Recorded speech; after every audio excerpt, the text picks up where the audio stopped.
Ғабит Мүсірепов әдебиет пен өнер ұлы болмаған жерде ұлт та ұлы болмайды деген. Иә, әдебиет адамға өмірді ғана танытып қоймайды, әлемге деген көз қарасы өзгертеді, мінез құлқына ықпал етеді.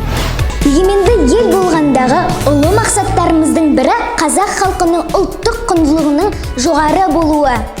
Рухани мұраны жаңғырту, сол жолда үздіксіз еңбектену, жүрегі қазақ деп соққан әр адамның міндет екенін ұмытпағанымыз жөн.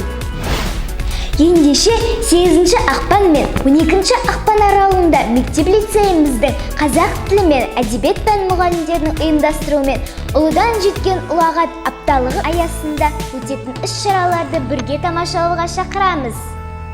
8 ақпан үзілістегі үзік сыр айдары бойынша пән мұғалімдері абай қара сөздерін насихаттауға арналған бейне баяндары. Әр күні әр мұғалім абай тағылымнан сыр шертеді.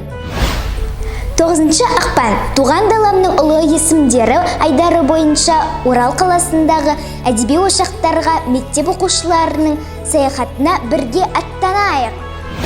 10 ақпан табысты адамдар оқығанды ұнатады айдарымен 9 сынып оқушыларының көркем шығармаларды насихаттауға арналған буктрейлер үлгілерін назарларыңызға ұсынамыз. 11 ақпан Жәңгір хан династиясы туралы дайындалған авторлық ұсын бар. Бір мақсатқа тоғысқан әулет тәлімі тақырыбымен көрерменге жол тартады. Және бала ақын жастарын тақырыбы бойынша мерейтой иелеріне арналған жақыт сөзбен өрілетін жауһар жырлардың куәсі боласыздар. 12 ақпан мектеп, ата-ана, мұғалім байланысын нығайту мақсатында әдебиет менің отбасымда айдарымен бейнебаяндар күтеміз.